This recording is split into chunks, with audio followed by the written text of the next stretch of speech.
watake wastake, Iran inaenda kuwa nchi namba 4 superpower duniani. Kwa nini? Kwa sababu wameonyesha vitu ambavyo hakuna mtu ametegemea kama Iran anaweza kuwa na nguvu ya kijeshi na ya ushawishi na ya kupambana na nchi mbili kama Marekani na Israel kwa pamoja.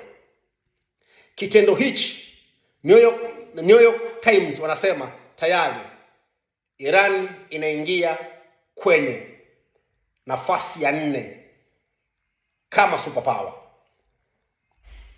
Sasa Iran ni mbishi zaidi hata Marekani.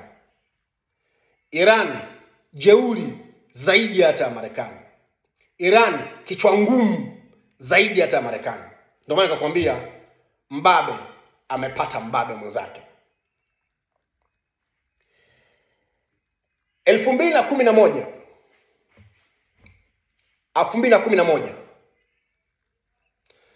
MQ-9 drone ya Marekani ya MQ-9 yenye gharama ya zaidi ya milioni 30 ilitumwa nchini Iran ikapotea. Hawakuiona. Wataalamu wa science wa Tehran walivyochukua ile drone, wao wakaimodify, waliisoma capacity yake. By the way, ni miongoni mwa drone zenye nguvu duniani. Marekani ana drone aina 2.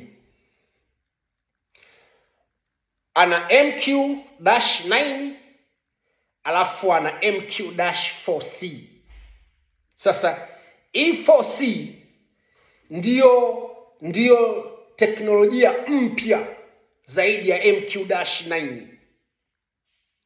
Wakati imepotea, wa Iran wameishika, wakaifanyia marekebisho na uchunguzi, wao wakatoa shahidi.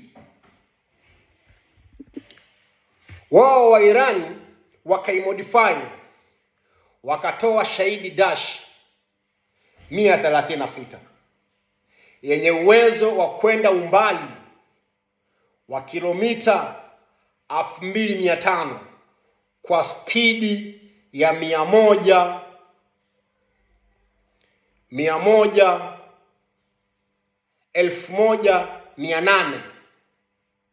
kwa saa.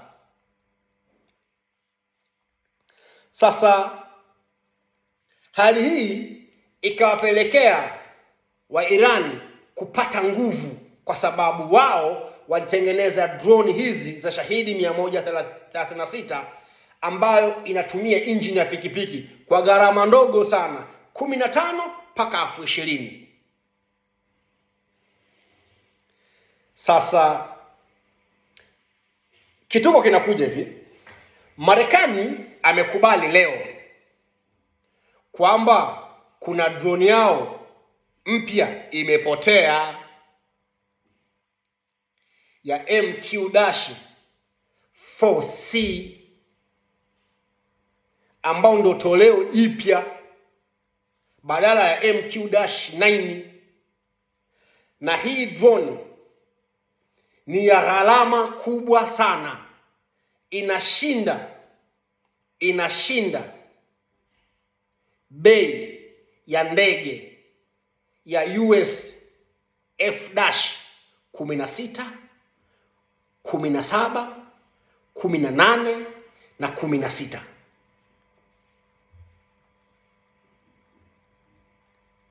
Ina gharama ya zaidi ya milioni 250 ya dola.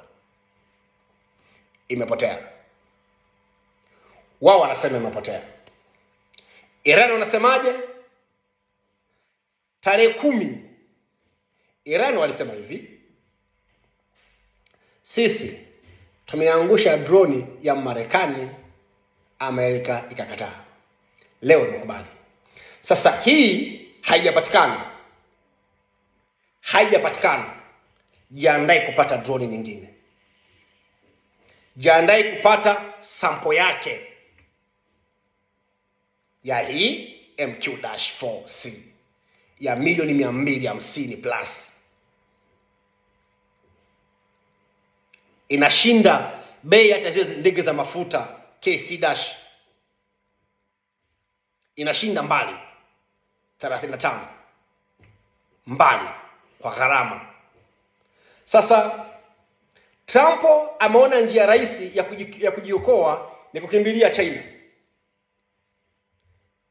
Kwa nini? Kwa sababu ameona washirika wake wote wamemkimbia. Yaani Marekani sasa hizi hakuna mshirika wake anayemsikiliza tena. Sasa kuwakomoa,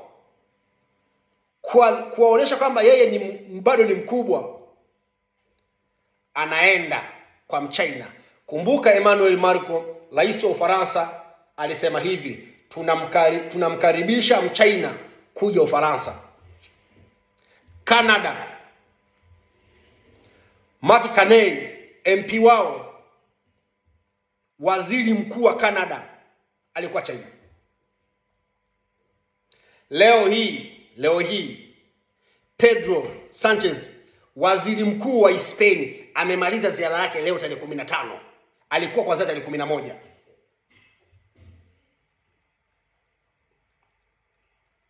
Sasa kila mtu anaanza kumkimbilia Mchina. Ndivyo superpower huaga unapotea. Unaanza kuishi kwa wasiwasi.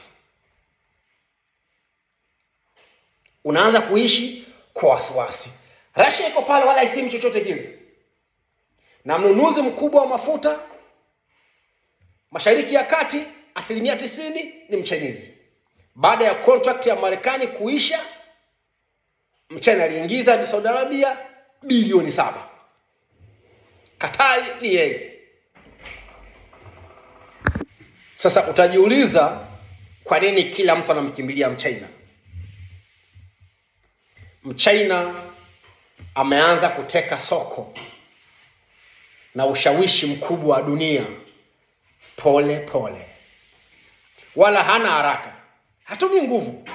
Ndio huyo Marekani naye amejipeleka. Kwa nini? Kwa sababu ameona kwamba kwa nini watu wote wanamkimbilia yeye, na watu ambao yeye anawaamini wanamsaliti. Waziri Mkuu wa Uingereza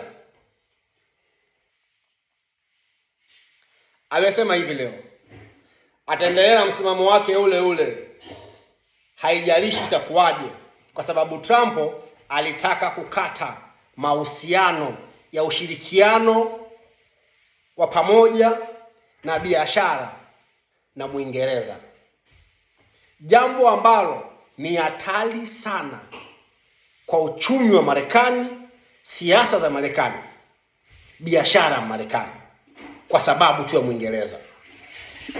Kwa nini ni hatari kwa uchumi na siasa za Marekani? Kwa sababu Muingereza ndiyo taifa ambalo limeitawala Marekani kwa muda mrefu sana. So wao ndio wamemfundisha siasa, wao ndio